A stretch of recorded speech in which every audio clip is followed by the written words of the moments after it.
Hello mga May. Welcome naman sa pag-araw ng buhay ko bilang isang full-time mom. Maiksi lang tong video na i-upload ko mga May at ito ay bago yung pasukan Sunday.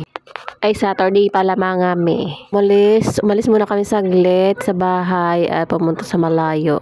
Ayan, sumama lang kami sa aming day kasi nag-attend siya ng retirement ng kanyang hepe dati. So, ito yung kaganapan mga May. At kinakabukasan niya na iuwi na rin kami agad kasi nga't may pasok na. At ito yung kaganapan katapos na party. Malapit din ito sa amin, itong hepe, dating hepe ng aking day. Kasi nga, na-meet ko rin siya at pinakilala na rin sa amin ni Daddy. Kaya pinapunta na rin kami sa kanyang retirement and birthday. So, ayan. This time, ay dyan lang kami sa gadli-gadli dahil mga bata ay makukulit. At syempre, alam nyo naman, para na sa mga adult na party.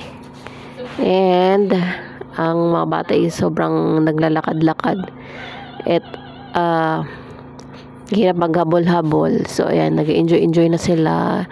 Ano may tawag dyan sa sayaw-sayaw lahat. Sabay sa birthday celebrant. So tapos na yung ceremony niyan.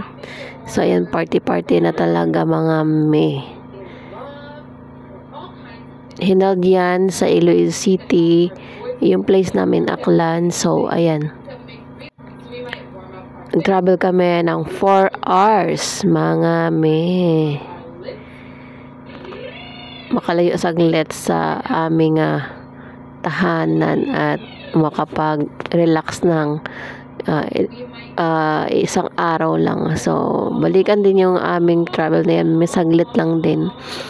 Saturday and then Sunday anong hapon kami umi kami lang mga May. Nagpaiwan na si Daddy kasi nga may schooling pa siya. So ayang place na yan ay sa kabilang kanton na yan ay andun din yung ni Daddy, yung kanyang boarding house.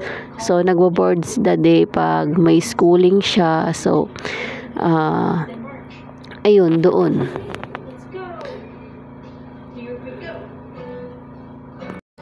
At dyan kaganapan na yan ay hindi rin patalo aming Daddy at kasama si Kuya dyan, kasama niya. So nagsayaw din sila dyan mga May. Enjoy lang din talaga para pawisan sila. So kasama rin celebrant dyan, nagsasayaw-sayaw. So enjoy talaga mga May. Ayan si Daddy at saka si Kuya. So ayan. And then kinabukasan ay ayan, naligo muna yung mga bata sa pool. At that day din mga May, kinapunan ay saka na kami uuwi sa amin. At ito na yung pool mga May na pagliliguan ng mga bata. Kasama syempre si Daddy kasi siya mag-aalala kay Blaze at si Ate Polly dyan naman sa gilid kasi mababaw lang hanggang tuhod lang naman. Ayan yung itsura ng pool dito sa banda. At pag uwi namin mga May, ito yung status ng aming labas. May nag-cut ng trees. Ayan, naglaro ng aming baby boy. Miss na aming bahay. Saglitan na naman mga May ang aming biyahe. Mga almost 3 hours.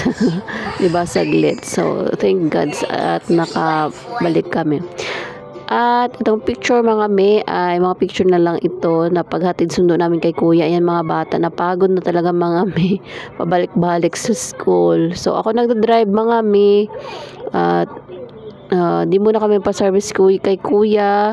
Next week siguro pa-service na ako kasi pagod na mga May. So that's it for today mga May. Thank you for watching. God bless.